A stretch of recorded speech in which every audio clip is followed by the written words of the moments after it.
This is George Dionne with Metal Express Radio, and I'm here with American heavy metal artist Lizzy Borden. How you doing? Hello. I'm doing amazing. Everything's great. Awesome. We're here today to talk about you starring in your first movie, Die Influencers Die. Do you want to talk a little bit of how you got involved in this movie? Yeah, I mean, when I moved to Vegas, it's such a small community. So I got introduced to the director, Gary, and his wife, Tabitha. And we became friends and, hung out and everything. And he's a filmmaker, award-winning filmmaker. And he was talking about doing a horror movie. And he casually asked if I would be interested in it. I said, sure. And then I went on the road and playing shows and everything. And I didn't, it's one of those things I didn't know was actually going to happen or not. I just said, yeah, sure. I didn't even know what the role was. And so he contacted me while I was on the road and said, okay, we're doing table reads and can you come? And I said, no, I'm gone.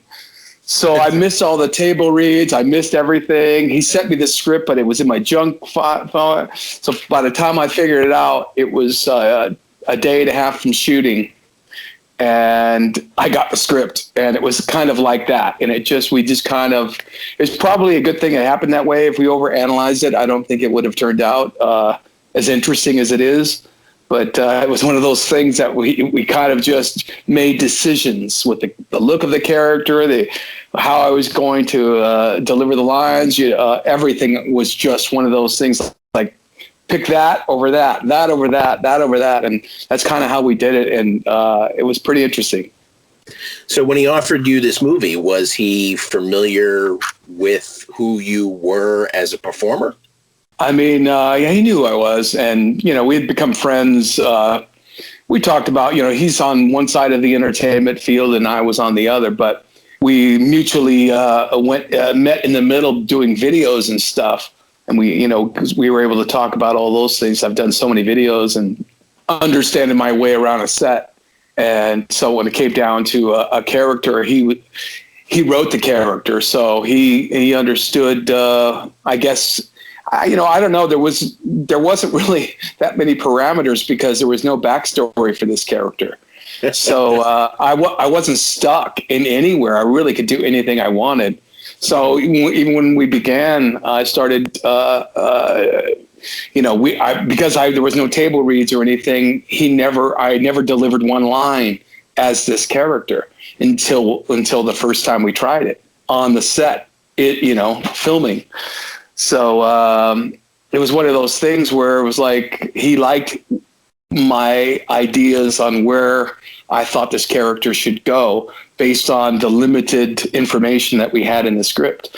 So it was really, there was not a lot of parameters. I could have done anything. And, when I was looking at the script, it looked like he was screaming and he was yelling and he was angry. And I thought of Christopher Walken. I thought of all these great people who can lower that anger and make it internal rather than obvious, hysterics. And so Gary loved that take, and that's where we ended up going with it. I noticed you said hysterics, and I it is a horror movie per se, but a couple of things that I took from the movie, number one is it was great that it didn't lean on computerized blood and stuff like that. But the other thing is it's a little campy. It's not meant to be played out super serious. It's sort of campy like the 80s horror movies. Absolutely. It was never meant to be anything more than it is. There was no aspirations to try to turn this into a Hollywood blockbuster or anything. It was always meant to be a low budget splatter flick. That was what it was. And Gary's an authentic photographer. So it's very hard for him to use effects or anything. He much preferred to do it for real.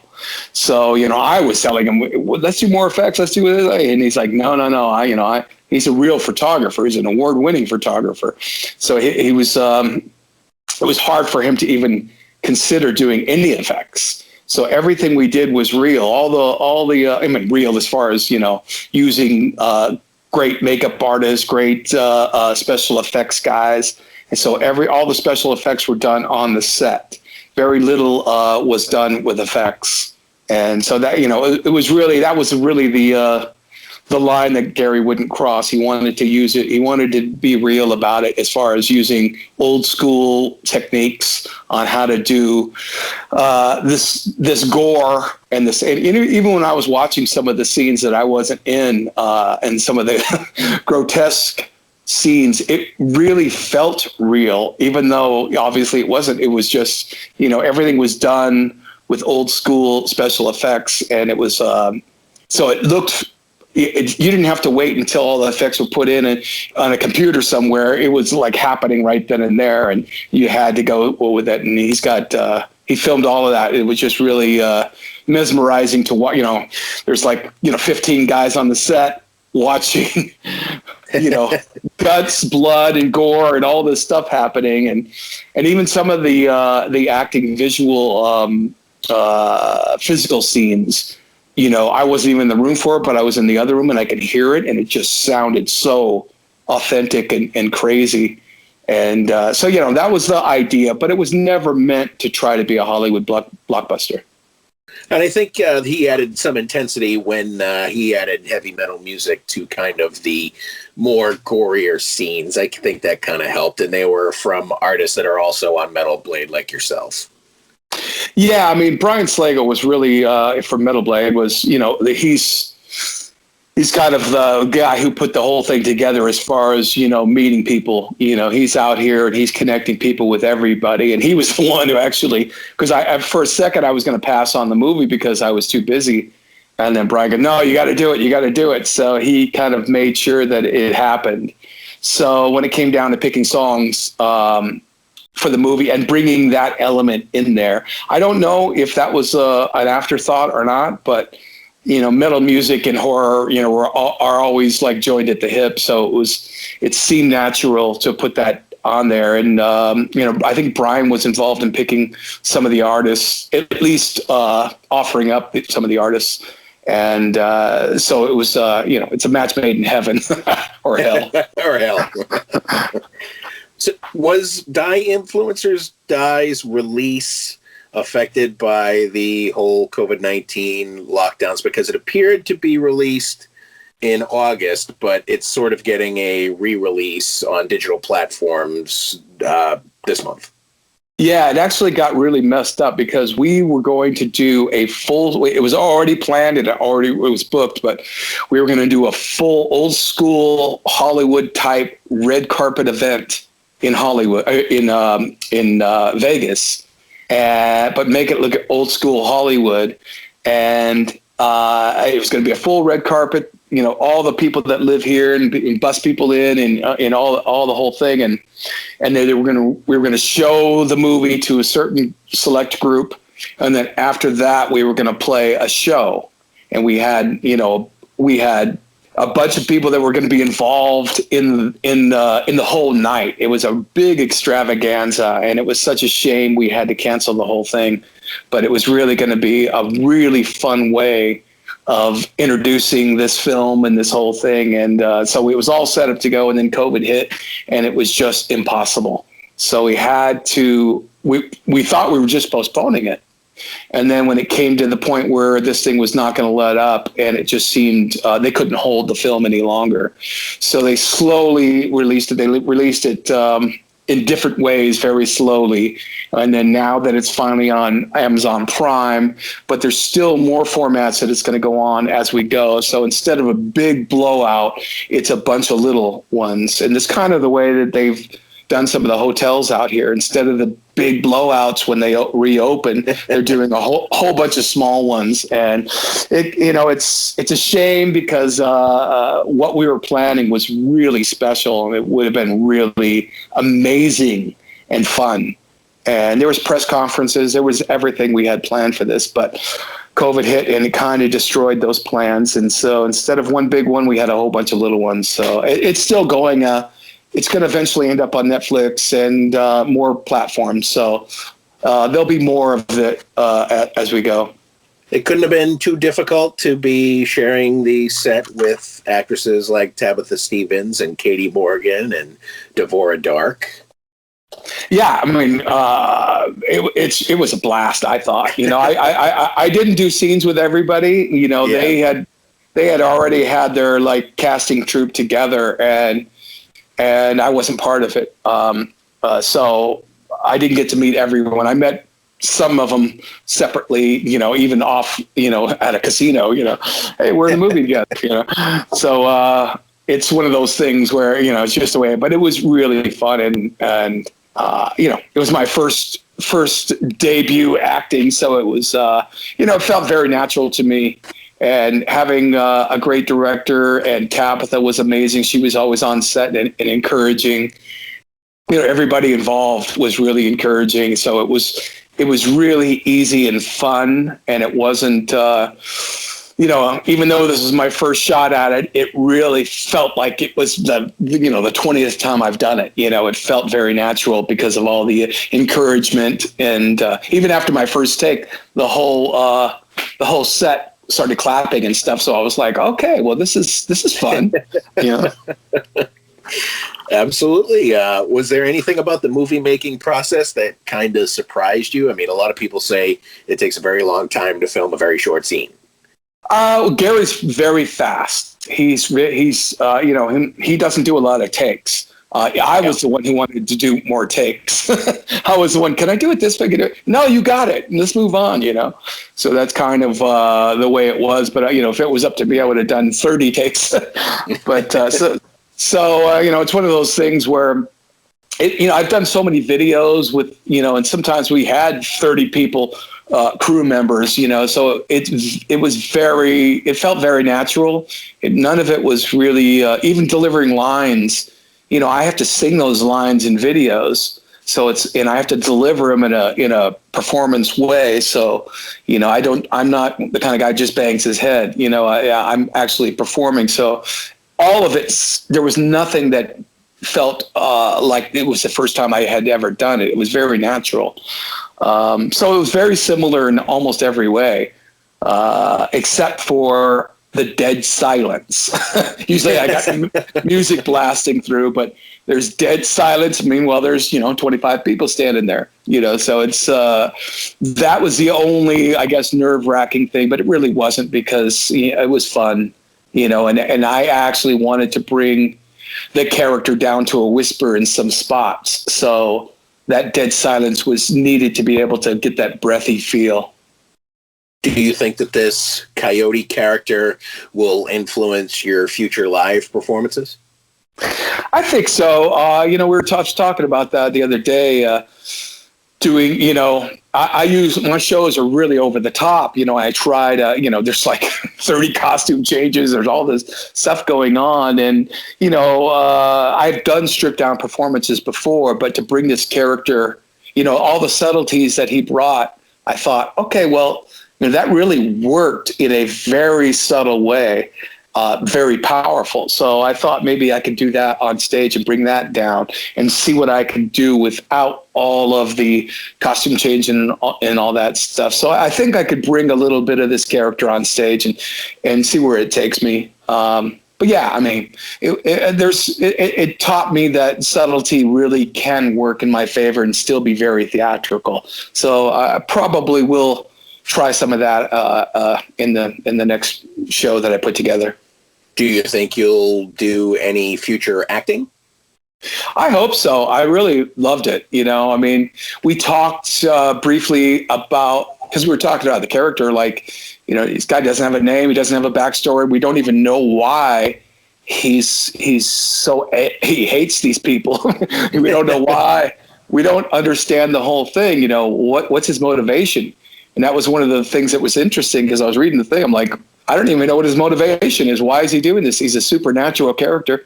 So we talked about what we could do with this character if we gave him a backstory. And I had come up with a few things. Gary had come up with a few things. And, it's on a board somewhere as a thought. We could possibly do a spinoff with this character and make another film. But, we'll see how this one does. And so far, everyone's loved my performance in the film. So that was, I didn't know how people were going to take it. So I just, so far, it's been so positive, and everyone's, congratulating me on it. So I'm pretty happy it went as well as it did. But yeah, if I get offers, I would definitely consider them. I had a great time. Were any movies offered to you at any other time in the last 35 years you've been doing music? Yeah, I mean, all the during the '80s, all those movies, all the scripts came through Metal Blade, and they all got sent. Mostly got sent to me. So the Trick or Treats, the there was a whole bunch of them. It got sent to me, and there was a couple that I saw a character that I liked, but it never worked out. Even the character in Trick or Treat, they were looking for me or Dee Snider or somebody, one of those type of characters. And I was interested, but they ended up going with an actor instead of an established musician. So we never got past the point of them sending a script. So, but that happened probably 3 or 4 films, and I was interested in all of them, but I was also preoccupied doing what I was doing. So if it would have gone any further in the discussions, I probably would have chased it up. But it didn't, because they were sending scripts out to a lot of well-known theatrical musicians. So, but it was one of those things where if it would have happened, I would have done it. But so now that it is starting to take place, I think I would have been. I look back now and I think that what I know now and what I knew then is probably glad it worked out this way, because I think I understand acting a little bit better than I would have back then. In addition to, your role in Die Influencers Die, you've been putting out some music. You put out a best of collection in November. You got 2 new tracks on there, cover songs, Pet Cemetery, which seems to tie into the whole horror movie as well, and Burden for You by Blue Oyster Cult. Why do you think now was the time to put out a second greatest hits album? Well, the whole cause of doing it is because this streaming is happening. It is here to stay. It's not going away. There's collectors out there that refuse to accept it, but it's not going away. So I decided to explore that, and I looked on Spotify, and I found out that our best streaming album is Best of Volume 1. So I said, people aren't really people that never heard of me or that are maybe interested in what this is, they are not getting funneled to my latest records. They're getting funneled to the best of. And it's kind of the same thing I do when I'm streaming and I'm trying to find an artist that I like. I'll go to their best of or their greatest hits, and then I'll go from there. But so when I found that out, I said, okay, well, our last 3 records aren't being spoken for because we're not on Volume 1. So it made sense to put these last, represent songs from each of the last 3 albums for another best of, because, like I said, that's what people are going to first. That have no idea about Lizzy Borden. They're going to the best of. So it made sense to try to, I didn't want the last 3 albums to go unnoticed. So it made sense to do a Volume 2. And digital is probably definitely the number one way people are getting their music now. And this release is a digital only release for now. Are you thinking vinyl? Because vinyl is kind of making a comeback. I don't know where it's going from a sales perspective, but it sort of seems to be an audience for that right now. Yeah, I mean, technology is pushing everything. I mean, we were able to even digitally remaster all these songs. So you're getting that too. I mean, the first album was Deal with the Devil off of this collection, and that was in 2000, I think. So, it's got new life to the songs, and with the new technology. But obviously, vinyl is an interesting collector's piece, not just for collectors, but just for people who are interested in whatever band. So yeah, vinyl, and the whole thing was supposed to happen for this best of, but unfortunately, COVID hit, and it shut down the factories where they make the vinyl. And the line now is massive. It's like a 2-year wait.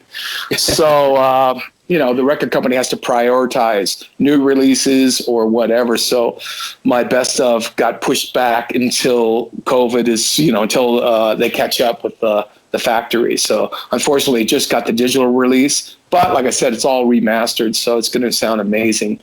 But eventually that will be on vinyl. But the thing they are doing right now, which is really interesting, is Metal Blade is releasing all the back catalog on vinyl. So so they're doing it in slots. They already did Love You to Pieces and Menace to Society last year or the year before somewhere. So now they're doing the Give 'Em the Axe EP and Visualize. That comes out, I think, July or August somewhere. And so they're actually done with those, or pretty much done with those right now. So they're coming out. And then they're going to continue on from there. Every couple of months, there'll be another reissue vinyl of the whole back catalog. So that's pretty exciting. It's been a couple of years since your last studio album, My Midnight Things. Do you have anything planned for the future in the way of new music? Yeah, I'm actually about halfway done with my new album. And it's coming out really, it's the most fun I've ever had making a record. I mean, I hope that can translate, because My Midnight Things was pretty dreary. It was the equivalent of Bowie working in Berlin. It was very, he was in his mindset, he was, isolated. And I kind of was too. When I did My Midnight Things, I was in a warehouse in my studio in North Hollywood. And I was working all night in dead, it was at an industrial area, so a very dead zone. So it was very cold and isolated. And I wouldn't put the word fun anywhere in there, except for the fact that, the discovery of creating new music. That was the only fun that I had. But this one, I'm doing one song at a time. So I'm not trying to spin plates, trying to add this and add that to each song. So I'm only doing one song at a time. And so I really can concentrate on that and see where it takes me, because I don't have any preconceived notions on where I'm going with any of my records, but especially this one. So it just kind of takes on a life of its own. And so it's been nothing but fun. It's like a big puzzle, but it's a fun puzzle.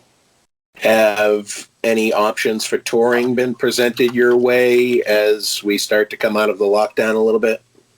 We've been offered a few things, but nothing, it just doesn't make sense to book anything and then have to cancel it. It just, I'm like, the stuff I've been offered is not enough to make me sign and say, okay, well, hopefully it'll happen, So I'm hoping that once these places start to open up, then the offers will come through, and we can start booking something for real. I mean, the whole band is just waiting and chomping at the bit to play. And, we weren't able to promote the Best of Volume II in any kind of a live setting. So we're excited to do that. And, we had so much fun on the My Midnight Things tour, but even that got cut short. We had planned on going to Europe to promote that album, and it never happened. So, we went there once for one show, I think, and that was it, in Germany. So we didn't get to promote the album, and we didn't get to promote the best of. So we were like bottled up, chomping and ready to go, So the second it looks like we can open up and the offers are going to hold, then I'll start accepting offers and put the new show together. And then you probably got fans like, well, you should do the full album of this and the full album of that because it's the anniversary and this and that. Yeah, I mean, there was talk of doing Love You to Pieces because it was an anniversary. I don't know. I forget what anniversary it was. Close to 40. Yeah, they wanted to do, they were talking, everybody was talking about doing a remix. And I thought that was interesting because, the way those early records were done, even though we were in amazing studios, we really didn't know what we were doing. So the mixes turned out how they turned out, and they sound how they sound. But to try to elevate those mixes, I've always thought, my God, we could turn these albums into something really amazing, knowing what we know now. and take the same tracks, but just remix it. And I thought it was a great idea, and everyone else thought it was a great idea, but it never happened. Just because there's, especially with Metal Blade Records, there's an authenticity to the fans, and they have a hard time when you change anything. And all the ones who've tried, everyone thinks it's a good idea until they do it. And then people, even if it turns out better, they still don't want you to mess with what they know. So it becomes it would be great. And it would be interesting, but we're going to get too much flack. So let's not bother. So that's kind of the way it was going down. And if I can't do something with a release, then there's no point in doing an album from front to back to promote an old album. I'd rather much prefer to put all my efforts into new music. Yeah, that makes sense. That's all I got for you today, Lizzy. I really appreciate you taking the time to speak with Metal Express Radio today. All good, man. All good.